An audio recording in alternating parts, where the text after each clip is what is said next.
Welcome back to the Swing It with Winget podcast. I believe this is going to be episode 12 or 13, and it's going to be kind of an emotional one. Come swing it with Winget.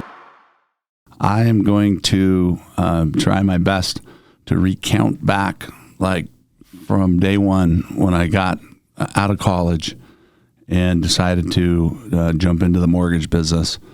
And from that point, made a bunch of money and then virtually lost a bunch of money, okay?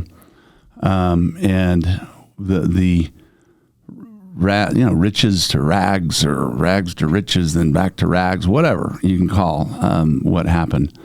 My goodness, the reason I'm able to talk about it and I'm willing to talk about it is because it was probably the darkest days of my life. And it also was obviously the hardest, the most challenging, and certainly a defining and refining moment in time where I became kind of who I am today. And I've been able to make a lot of different changes and learn a lot of hard lessons. And it has been quite the journey. So I think we should start, let's see, retired from baseball outside of BYU after a 4-year career where I was an All-American there and had a lot of success, met a lot of great people. Ended up maybe setting a national academic record, which is a first for me, taking 35 and a half hours in my last semester while playing baseball, newly married, which is probably the only way I was able to do that.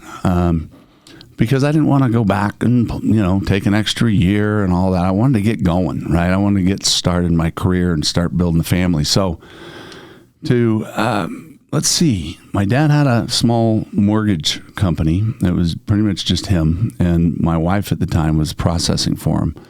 I've touched on this in other podcasts and different things along the way, but I decided to be a loan originator, a loan officer as we know it today. And learn the business and the ins and outs from a small company and my dad as a mentor and my wife processing loans who had started in the business maybe 6 months prior. And I liked that business and, because I could get out and go golfing and go networking and hang out with friends and join a softball group and do some of the things that I like to do, was passionate about it with other people. Meet new people was the key, and also stay in touch with other people that I had known or had met or was friends with all along, because eventually everyone wants to fulfill the American dream and own their own house, right? Well, I was the mortgage guy that could make that happen.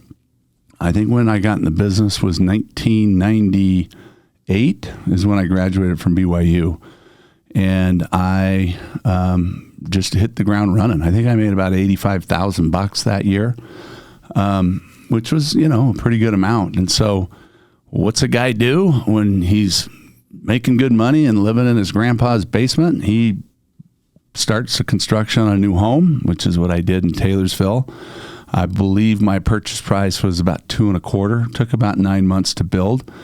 But I bought a 14-foot boat, totally decked out, fishing and I didn't have a downrigger, but I had pole holders, and I had a live well with a switch on it, and I had a really nice Yamaha 15 horsepower engine, and I had all the fixins and mixins, a canopy and all kinds of stuff. And I love to fish, and I used to fish a lot. And I also bought a 27-foot yacht certified rinker, and that one I got a partner on with my father-in-law. And so, I've always been into pushing myself a little bit more than maybe I should have, to be honest. And everyone's a little bit different. Some people like to see what kind of chaos that they can create for themselves to be able to fix it all and be a problem solver for themselves. And I think that I've learned a lot about myself and those types of tendencies, but I still do that from time to time. And so anyway, things were going pretty well. I stayed working with my dad for a couple of years, and before my wife got pregnant with our first son, and we ended up moving into this house. And but learning the mortgage business was helpful, and how money works, and how to get pre-approved and qualified for a mortgage. Excuse me. Let's see. From that point, we ended up starting our own mortgage company because my wife was stay-at-home mom, but had all these skill sets and wanted to work a little bit. And I wanted to make more money and was splitting 50% of everything that I brought to the table. And just started BPW Financial, and essentially right out of my basement. It started in my bedroom upstairs, and ended up finishing my half basement and started originating loans that way. And a couple of friends came on and helped me originate more loans, and it ended up being a real struggle there for probably a good 6 months. Rates were 7 to 8% at the time, so we were doing mostly subprime mortgages. But it wasn't long before the pipeline started filling up, and I just was, a workhorse. I was always working on something, trying to make something happen. And so I think after about 2 years or a year and a half, I got my real estate license, and my brother inspired me to, hey, let's go get our real estate license. Went to Stringham Real Estate, got it done in 30 days, and that's pretty much full time. You got to pretty much put your life on hold and get this done. Now it's, I think, 120 hours versus 90. But it was crazy because I still was closing loans and had built up, a little bit of a savings, and, had probably a lot more overhead than a normal 22-year-old with a new house payment. I had, I think I had a Dodge Stealth back then, all-wheel drive and all-wheel steer. It was beautiful car, fast and really nice. And I had to buy a Suburban now because I need a 3/4 ton to pull that big old beast of a boat that I bought. And so, both of those had car payments, and, we had a little bit of credit card debt, and, our credit was good. But we were totally self-employed. So then you got to have self-employed insurance, and you got to have all these, these different things that, cost when you're trying to start a family and make it in the world, But once I got my real estate license and had been on my own in the mortgage business for a while, it was kind of unfortunate for my brother-in-law at the time, because I was referring all my deals to him. Well, it wasn't a ton, maybe 1 or 2 a month. But my income literally doubled as soon as I got my real estate license, because now I was doing the mortgages for the buyers, right? But now I was taking that hat off and putting the real estate hat on, and then we'd go get them pre-approved and go find them a house, put them under contract, and then I would have total control over the mortgage side to make sure that everything went smooth on the real estate side.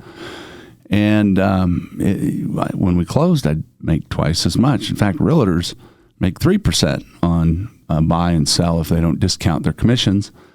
And on a mortgage side, we were lucky to make 2%.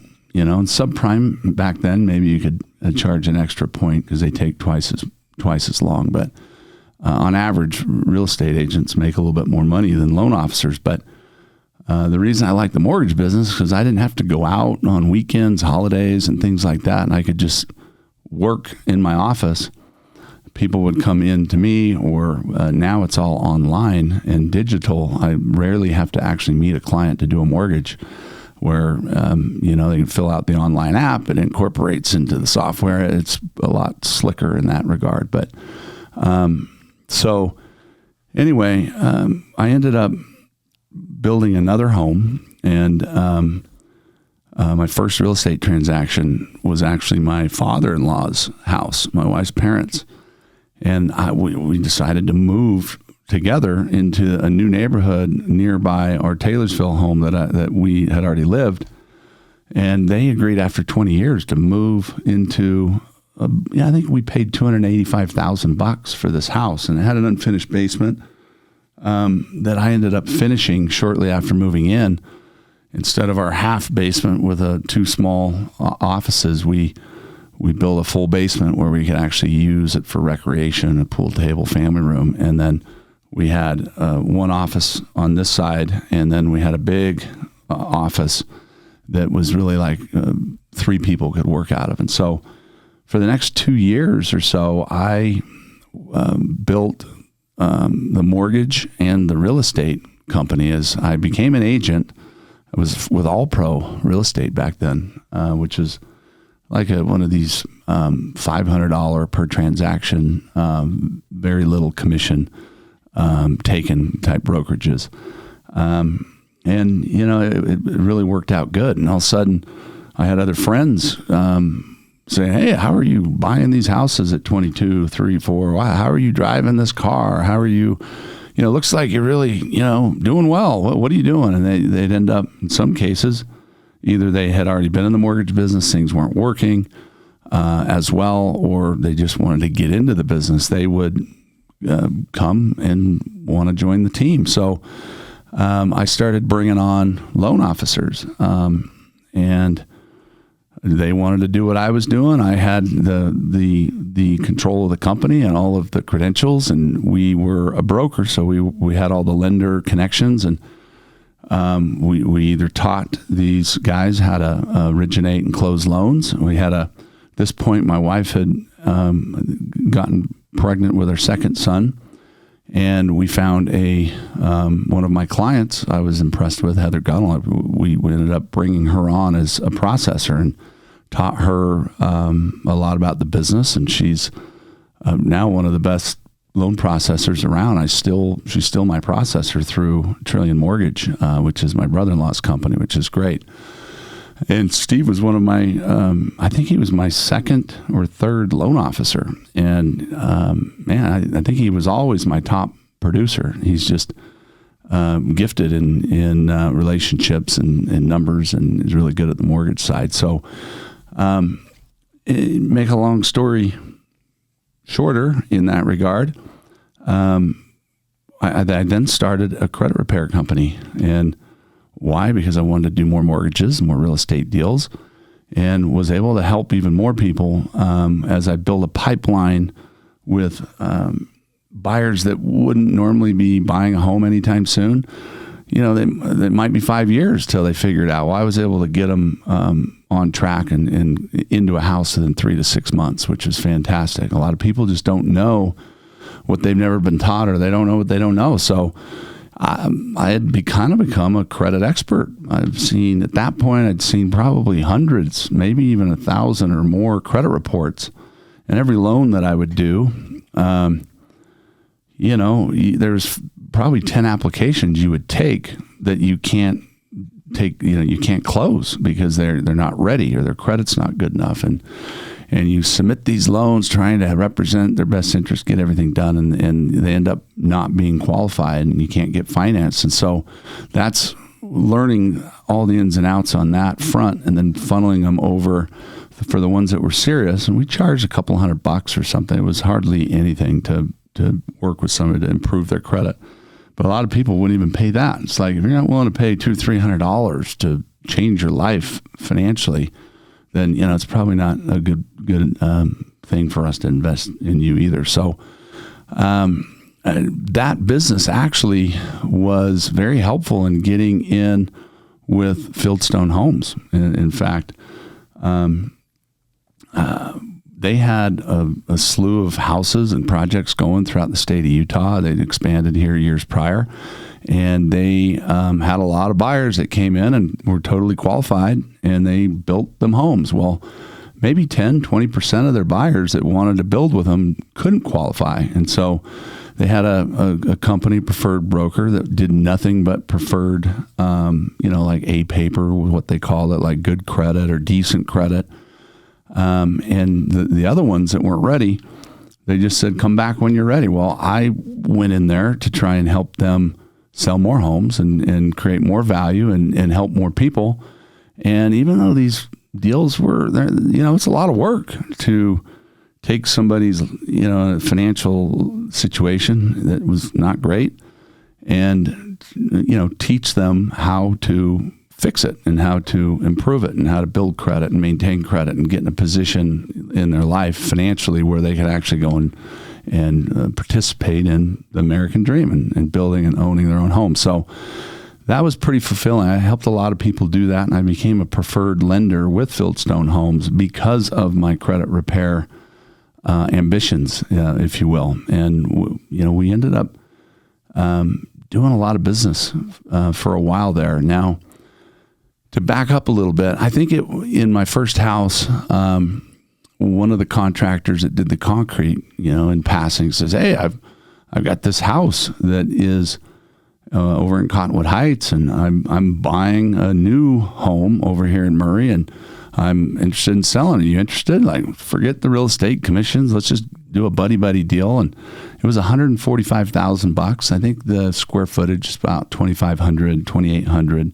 It's a split entry, 2-car garage on maybe a quarter acre there. And I'm like, the deal was pretty good. I thought it was probably worth 170, 180 at the time. And I'd always wanted to do some real estate.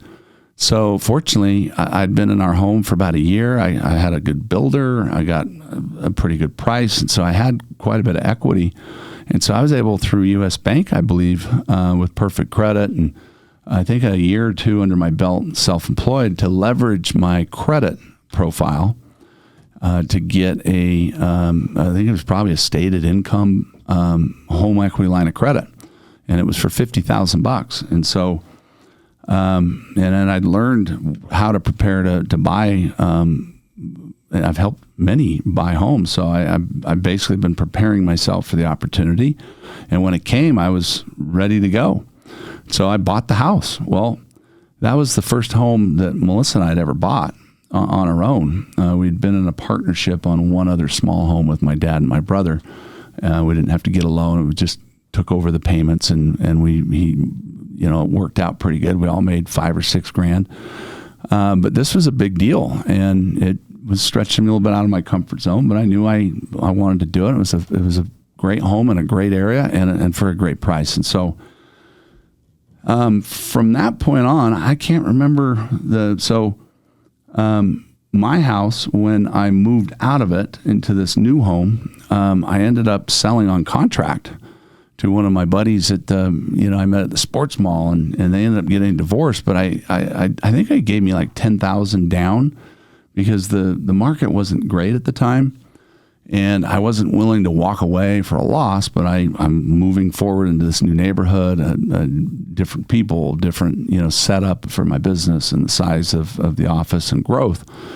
And being next to the in-laws who were very helpful with the kids, so helping Melissa and I, and which was fantastic. But anyway, he ended up fulfilling or being able to qualify for a loan, and had to walk away from his $10,000, which was unfortunate for both of us. But by then, the home had already kind of appreciated, and so I ended up selling it to somebody that I could get a loan for, and I did the loan on it.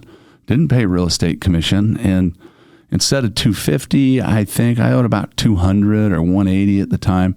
I sold it for, I think, $275 to $300, somewhere in that range, and got a pretty big chunk of change. Okay, paid off the HELOC that I had borrowed, and still had $50,000 or so to save and to invest. At that point, I was probably in the second house. I was probably doing maybe 5 to 8 loans a month myself. And on the average loan, it was probably $300,000, maybe $250 to $350. And I was making 2.5% on average, And so I was making maybe $20,000, $30,000 a month on mortgages, right? Just myself. Well, then I had these other guys coming in and wanting to learn from me, or wanting to have their licenses with me, and I ended up mentoring them or helping them, or basically I was responsible for them as a company owner. And so the split, I think back then, was 60-40, maybe 70-30, something like that. And so every deal they did, I got 30-40% of their efforts. And so that started to add up pretty quick. Like, as we eventually got moved out of that house a couple years after we moved into an actual office. And I sold that house for, I think, probably close to $350, maybe $400, because the basement was done.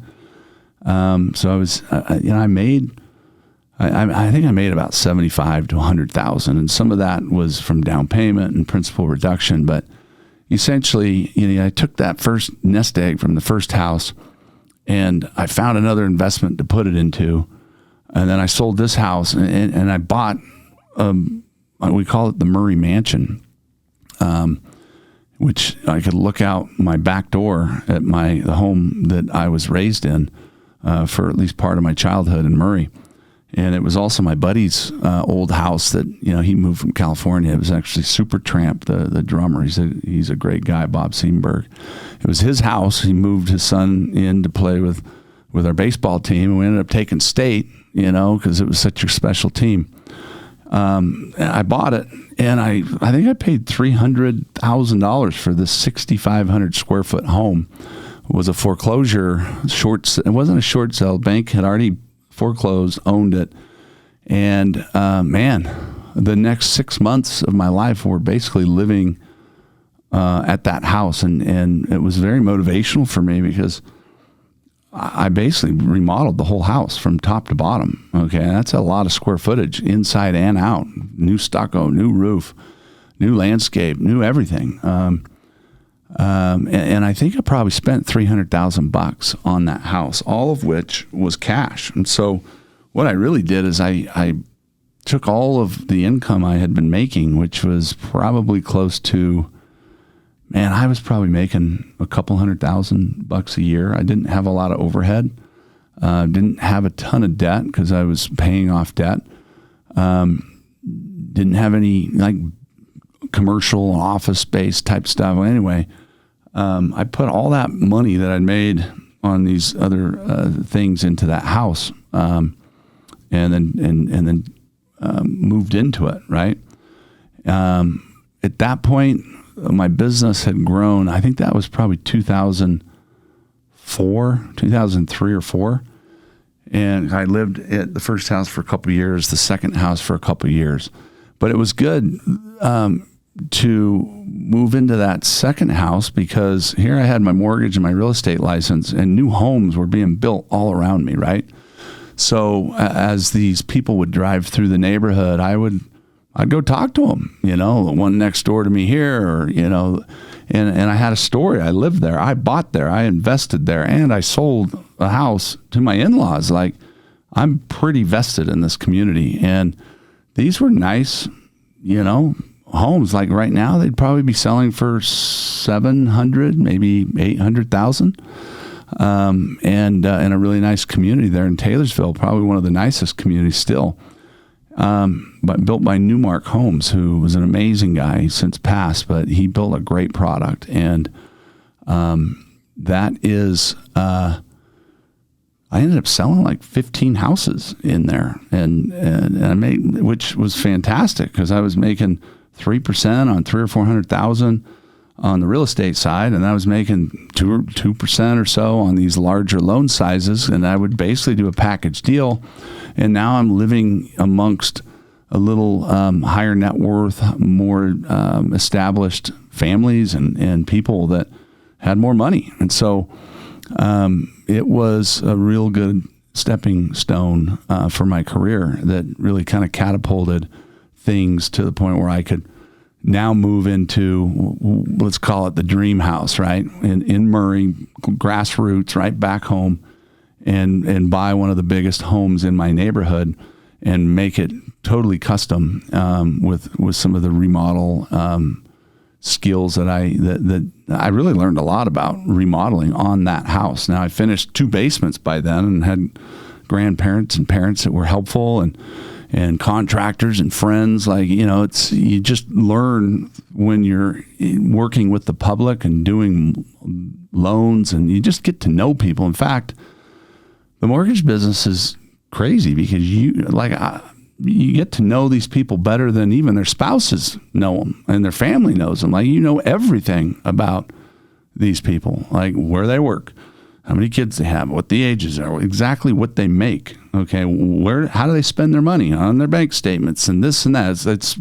And that's why the industry had to set parameters on the barrier for entry for loan officers, because holy crap, this is a lot of personal information. We need to make sure we have legitimate people that are good people in these positions with licenses and credentials and processes and training. And so that was actually a good thing.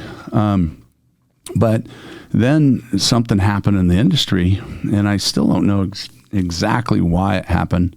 I'm curious now, and I'm gonna try and look more into this. But it used to be that mortgage loan officers could also be a realtor at the same time with the same client in the same transaction. There was one form that was state required that they would, you'd have to have both parties sign that they agree and understand that Brad Winget is representing this client on both sides. And, I never had a problem with it in, I don't know, maybe 100 transactions over 5 years or something.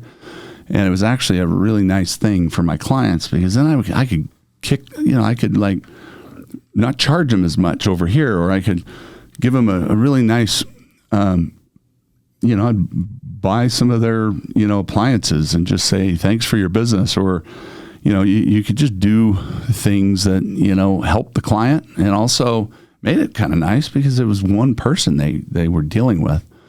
I think the challenge is a lot of people can't do multiple things well at the same time on such an important transaction. It might have been that it was an unfair advantage that realtors didn't like as a very powerful force. One of the biggest lobbyist groups in the country. Who knows what the reasons were, but what I did to counter that is my wife ended up getting her mortgage license, and she then became the loan officer on all of my clients' files, and we had to keep that separate, which was, a little bit of a challenge, and but it worked out for as long as we could do that before she finally decided this is too much for me, and she decided to hang up the license and focus more on the family stuff. So let's see, from this point, moved to Murray, moved my office to Murray as well. And I was probably a 3 or 5 minute drive from the house, and ended up the market during 2000, I'd say 4-ish to 2007 was insane. I mean, it was not quite like we've seen in the last couple of years. This was, but it was good. And homes were going up in value. Rates were improving from 7-8%. They got down to maybe 6, maybe even into the 5 range. And so all the owners that I had helped get into their homes, and this is part that I love about the mortgage business, they all had equity now, and they all had a higher interest rate. And so, you keep track of who you've helped, even though at that point I was doing 10, maybe 15 mortgages a month, and it continues to. The more people you help, the more people they refer, and the more people you end up meeting and helping. And so your network is really important. And I could have and probably should have done a lot better job of managing that. And that's the key if you want to get in the real estate or mortgage or any kind of a business that is a people business and there's a lot of competition, is staying in front of your clients and making sure they know you care about them, making sure that you are investing in that relationship after you get paid and they get their house, okay? Because they don't know when they're going to need you again, and you don't know, what you don't know. So people get divorced, people pass away, people just want to sell from job relocation. There's like 100 different reasons that you want to stay in touch with these people on some level, okay? And social media, we didn't have really that much back then, and so I think that came around like 2011 or 12 when I really decided, okay, I'm going to double down on social media because this is a real good way to reach out to everybody I know and care about and kind of stay a little bit in the loop. But we'll talk about that a little bit later. So at this point, let's see. I'm living in this beautiful home in Murray that was haunted, by the way. Yeah, we had a ghost, and we finally got rid of it. That's a funny story for another day. But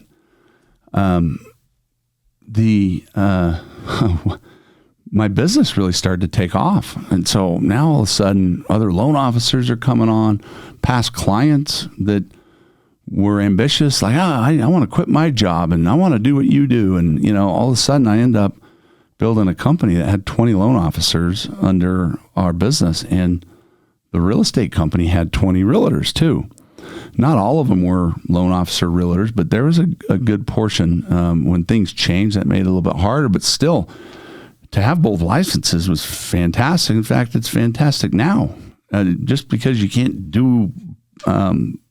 use both licenses and get paid on the same transaction doesn't mean that people aren't buying and selling houses that you can take advantage of over here. It doesn't mean that you can't help them refinance and all the different things that are totally separate than using the same licenses on the same transaction. So not everybody can do that. I definitely feel like I've had some of my own challenges there where it's hard to be the best at multiple things when, a jack of all trades and a master of none, right? And so, everyone's a little bit different. Your personality, your skill sets, how much you can take on, your wherewithal, that's important. So, from that point, I'm trying to remember from there what happened. Okay, in 2005, so I had the credit repair company going, and a pipeline of people working on their credit that fueled the mortgage side. And my pipeline has built, my network's built. I'm becoming really a distinguished guy. I was pretty young at this point. I'm like, 25-ish, 24, 25, own my own business. I'm living in a mansion, by my account, and that's what we named it anyway. I mean, 6,500 feet, custom to the max, was pretty sweet. And I decided to partner with a couple of amazing guys. One's Mike Baird and the other one's Doug Clark, who was a childhood friend of mine. And Mike Baird was introduced to me by my first college roommate at BYU, Danny Gunnell, who's doing phenomenal in the oil business now. Mike was doing 12 homes a year, give or take, all on his own, no real estate license, no mortgage background, just with whether it's family money or hard money or whatever, he was buying these houses at the auction and then fixing them up himself and then hired a realtor, and then he would sell them, and he was doing really well. Well, with the infrastructure that I had of the mortgage and finance background, and I had capital too. Like one of the first things I did after my home was done is I got it reappraised, and I took out a $250,000 home equity line of credit. I didn't really have any intentions on, I didn't know what I was going to do per se, but I knew that I was going to use it to invest in myself and my businesses, or more particularly other properties that I could find for less money than they were worth, and fix them up and flip them or keep them as rentals. So at that point in my life, I was like, geez, I haven't really gotten into the real estate investment game as much as I had hoped and had liked. And I remember I still owned this house in Cottonwood Heights, and it wasn't really my cup of tea to work with this renter.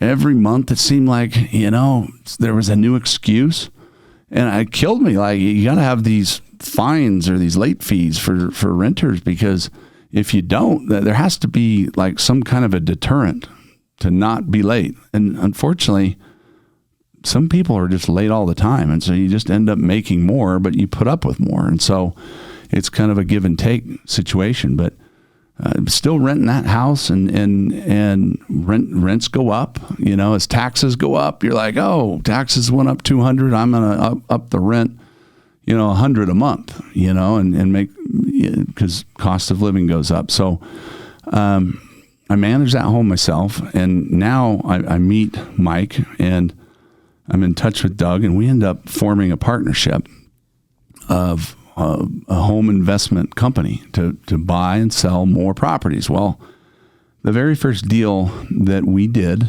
I don't remember exactly what happened, but we bought this house at the auction where you had to put down a $5,000 cashier's check, and to back up just a bit, I think we all put in like $125,000 cash, right, into our company. Once the docs were formed, LLC, 3 members, we all put in $125,000 or something like that. Maybe it's 150. And that gave us the ability to buy homes at the auction. Maybe 100,000 was not atypical there. 130,000, we could get those deals all day. So we would have 2 or 3 homes that we could buy with this money.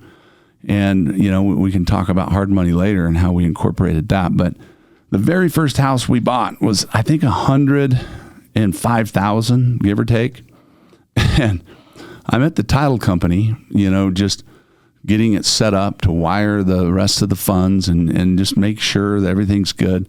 And another guy was there, and Doug was with me, and a guy who'd been looking to buy a house and wanted to flip it and manage it and hold on to it for a long time. He's probably in his 50s or 60s. Well, we're like, well, we just bought a house, and this is where it's located. And he's like, well, I've been looking for a house in that area for like 3 months. And we're like, well, we're planning on remodeling it and selling it for full retail. And we think retail is probably in the 170 range. There's probably 20, 30 grand that we're planning on putting into it.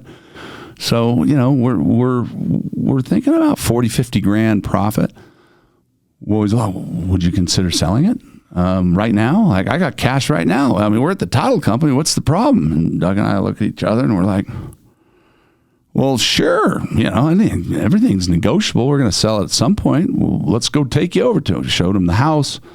We end up striking a deal, and he gives us, I think, 130 grand for the house. Okay. So in one day, we were paid, I think, $25,000 on our very first house. And we didn't even technically own it. He showed up with the money, and then he got the title, and everything worked out. But because we were the winning bidder and it was our earnest money, $5 grand, non-refundable.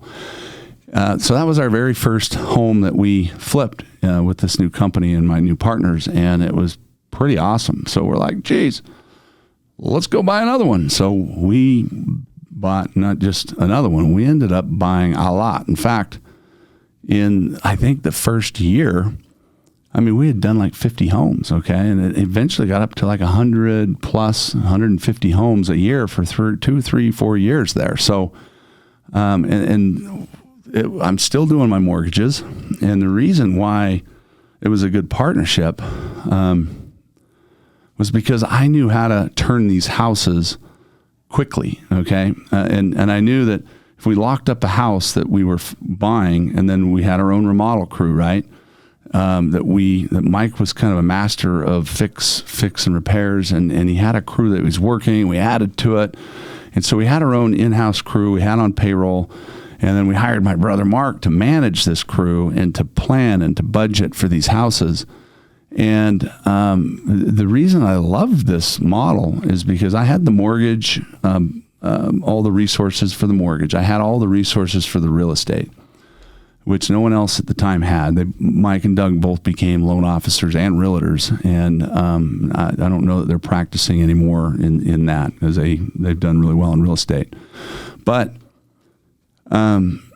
boy, having all the tools in that you may need to financially move an asset can be really profitable. And here's what it would look like. I had 20 realtors, 20 loan officers. They were all doing their own business, maybe 1 or 2 a month. Guys like Steve were doing 5 or 10. And there was a few, overachievers that did really well. And, I was still making 25, 35% on all of that. And managing the business and hiring staff to make sure we're in compliance on everything. And, essentially, we started buying these houses one after another. Pretty soon we had like 15 homes in the pipeline. And the goal at that point is, how can I get this home remodeled as quickly and as cost effectively as possible and back on the market, like on the market and sold. Okay. It's one thing to get it remodeled and listed for sale, right? It's another to put it under contract and choose who that buyer is going to be. And at that point, we started getting multiple offers on homes. It wouldn't go crazy above list price like you're seeing the last few years. But we'd have 1, 2, 3, 4, 5 offers on our homes because they were nice. We totally it wasn't just lipstick. We made these things nice because we wanted them to pass inspection too. Because, and this is important because if you, it's like an assembly line. If you don't want disruption, you don't want homes falling out of contract because now it's all time and time is money, right? So if you get the house remodeled in 3 weeks, get it listed on the 4th week, and you have it under contract on a couple days later with a close deadline of, let's say, 30 days from there. Of course, we'd always try and move it up to 20 or 21 days. But then a lot of these homes were first-time home buyer homes, right? So they were in that they were in like the $200,000 range after we bought them for 110, put 20 grand into them. And then we'd list them for 150 to 200 grand, give or take. And we tried to make about 25,000 bucks on every house net. Okay. So we had our own real estate company. So there wasn't any real estate expenses when we sold the house. Okay. That's a savings of 3%. And then we wouldn't go under contract with somebody that needed closing costs. Okay, a lot of these guys, there was a lot of first-time home buyer and 100% loan programs. And so essentially, holy cow, how in the world can I get this money back as quickly as possible so I can go buy another house, right? Rate of returns over an annual basis. The key is buying, selling, and duplication as much and as often as possible, and making sure you're buying good homes that are profitable. So we would, one of the things when I was selling the houses, I'd be like, hey, if you need closing costs, then we're willing to pay them, but we need to make sure that your clients are legit, right? So you got to use the preferred lender if you really need closing costs. And it's really kind of an uncomfortable thing to do, right? I wasn't overly happy about that. I don't think it's right or fair to loan officers who have been working their butt off to get their clients in a position to do that. It's very uncomfortable for the realtor as well.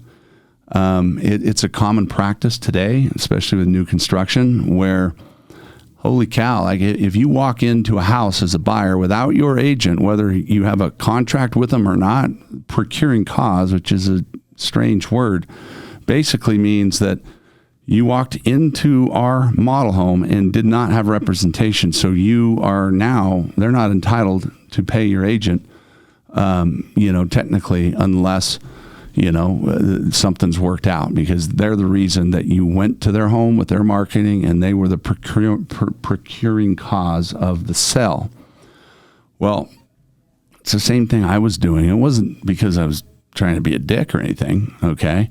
I was just trying to turn my houses quickly, and I wanted to make sure that the buyers that were buying it, one, were bankable, that they could get a loan, and that they, wasn't going to fall out of contract. And a lot of times, there was a lot of lenders that weren't all that qualified or that experienced, that didn't know their butt from their elbow. Okay. And I didn't want my finances and the business finances and all the money that was at stake to be affected by incompetency. Let's put it that way. And also these homes that people flip and remodel, and we were doing them in record time. Like most people might take 6 months to do things that we were remodeling homes in 3 weeks, 4 weeks, okay, to do that kind of volume. And so when you buy a home on the MLS, you essentially there's a history in Utah. Like you go look at the whole history of every time that home's been sold. And the good thing about the auction is there's no history available. So nobody knows what you paid for it, and nobody really asks questions because they don't know the information to even base the questions off. And that part is really good about the auction versus MLS. And also private parties is really helpful because Utah's a non-disclosure state. So when you buy a home from a private party and you put a contract together and you guys get a mortgage and you close, there's no requirement to report that sale to the public. And so that's really unique about Utah. In the investment world, it's really important to understand all these details that I knew because I was knee deep into the mortgage business. Well, different lenders looked at these deals differently. If they on homes that we bought on the MLS for $125,000, and we turn around in a month and have it under contract for $200,000, there's this issue that comes up about is it an arm's length transaction, which means who are the parties? Do they know each other? Are they family? Are they friends? Like what's going on? Is this a side shady deal where the price has been inflated to manipulate the banking system? And back then, we actually knew our appraisers. Okay, my appraiser, Russ Kuhn, was an amazing guy, family man, and he was, he was a great guy. He's who I had everybody, a lot of my loans would go through guys that we knew and we worked with, and then we paid them for the appraisal. We collected for it and we paid them directly. Well, unfortunately, there's a lot of appraisers and a lot of shysters and a lot of manipulative mortgage guys that they wanted to take the easy road. And so they would buy properties and have appraisers inflate the crap out of them. And back then, there was a lot of appreciation. There was a lot of different home selling, and there was a lot of ways and a lot of different lenders, stated income programs where literally a credit score that you didn't have to put a job. Like you have a credit score and you have a down payment of 10% or something. You basically just have to fill out your personal information, Social Security, date of birth, where you live, and voila, you can own a house. Okay. Well, everything's changed because of these things, and Dodd-Frank got rolled out, and we can, we're getting to that. But essentially, too many bad actors manipulated too many people over too long a time to take the easy route. And they were excessive and blatant, and they were scammers of the system. And they would take straw buyers that were just, they wanted a better life and they had a credit score. And so they would dupe them into signing the paperwork, and they get these loans out of the equity, like take a $500,000 house that could appraise for $800,000, and they would never sell for that, but they would sell it for $800,000 because they could get it appraised for that, right? And then they would take the $300,000 and split it amongst their little group. Oftentimes, the person signing on all the liability got the least, and they said they'd put the money back in the home and improve it to the point where they could get $800,000. Well, oftentimes it never happened. So that's where enough of those happened, and over the years that the whole system crashed, and the non-conforming loans and adjustable rate mortgages, high risk, high rates, got a lot of people in a bad spot. Well, anyway, by 2007, I think my wife and I had accumulated about 25 rental properties, and that's something we haven't talked about here much. But along the way, here's how my income was working, okay? Still doing credit repair, still making a mortgage or two from that. My network had grown from 2005 to 2007, even bigger. And so I was doing all these mortgages for, maybe 15 to 20 a month now, and getting maybe another 15 or 20 loans a month from my loan officers, where I'd make 25, 35% there. The company was probably grossing a couple $100,000 a month on the mortgage side, and probably another couple hundred on the real estate side. Okay. So I was doing maybe 5 real estate deals a month and 15 loans a month myself. And I was probably making a couple $100,000 a month. Okay. maybe even 300,000, give or take. I don't know, gross, whatever. Money was flying all over the place, and it was fun. It was exciting. And we were building businesses, and I kept taking that money, investing it into the business and into other properties and into all kinds of stuff that, would come up. And I would buy a house over here, and then I would, give the owner money to, sign over the house, and we do a wraparound mortgage. And that way I didn't have to do mortgages on all these houses. And that's how we accumulated quite a few of the homes. Well, that was all great. In fact, it was going so well that I decided to do something that I hadn't really done before. I'm like, geez, how do we get into the big time? So I want to live up on the hill, the big mansion. I want to live up in Park City or have vacation homes or whatever up there, and a golf membership. And this sounds great. Well, let's see. I bought a $600 and something thousand lot in Pepperwood. I was going to build a 17,000 square foot home with an indoor batting cage in the basement of that beautiful home. We paid $50,000 for plans to build this dream house. It never ended up getting built. Then we went up to Promontory, got VIP treatment. Okay. And, I brought, there was 5 of us, that my partners and the fix and flip foreclosure buying company, and a couple of other, key guys that wanted to get involved in the upper end stuff and made a lot of money with me over the years. And we went up to Park City, and we went in kind of big. We bought 5 or 6 lots up there, and the average price was $600,000 per lot for dirt. Okay. And there's an HOA fee, and, the goal was, hey, we're going to buy these lots, and we handpicked them. We felt good about them. And we are going to build spec homes that we, same type of process. We're just going to take this asset that's one price, and we're going to turn it into a good value, and then we're going to sell them and make a bunch of money, and maybe keep one paid off for ourselves. So, I had made 3% commissions on, I think they even had a special going, like with a launch and sense of urgency and all these things that people do to get you all excited, of 4 or 5% for real estate commissions. And so I was making commissions on all these houses or these lots, 3 of which I bought, and had a couple of partners on the others. And I put all that money back into that mountain and promontory and all those lots, but also took 30%, 20 to 30%, and put all that money down on all these lots. And so I think I had one lot I was partnered on for $750.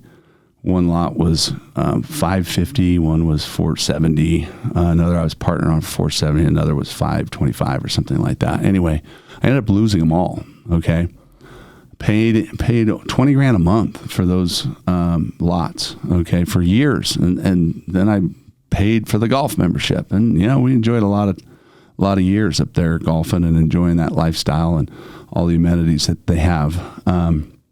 But in 2007, the market absolutely tanked. Okay. Like, this was also the year where I was busy. Like, we were busy, and my family was a little bit distant, not as close. And so I think we're going to leave this for episode 2 of my life story, because this is pretty in depth, and this is kind of the success story right here. This first episode. The second episode is going to be like how I lost it all, okay, or what I thought I had lost, which is everything that I thought really mattered at the time, and that was all of the credit, all of the cash, and all of the credibility and respect that I had earned through all of these successes and helping all these different people and making all these great decisions and never losing to that point. And so episode 2 is going to be about how I lost it all and then, found myself and that's going to be a hard one, but it's going to be coming down the pipeline, and I'm excited to tell that story. So that hopefully is helpful in if you're a loan officer or someone aspiring to get in the loan business, or a real estate agent, or someone looking to get in the real estate business. So someone who wants to be an entrepreneur, like the benefits of building multiple companies that help each other and are in the same field, that kind of help you make money on the credit repair, the mortgage, the real estate, the home flipping, and how all of them kind of work together to make a successful outcome. Regardless, this is my story. It just is what it is. And I'm excited to tell you the rest of it. But thanks for joining the Swing It with Winget podcast, and look forward to next week's episode, and really appreciate you guys listening. And this has been a crazy year of growth and putting myself out there in an uncomfortable way that has been pretty rewarding. And so I appreciate it. Over and out. Today's podcast was brought to you by Utah's Best Vacation Rentals. Whether you're looking for a 3-bedroom townhome or a mansion with an indoor pool, Utah's Best has a vacation home for every budget and occasion. To book your next incredible Utah vacation, go to utahsbestvacationrentals.com. Book direct and save.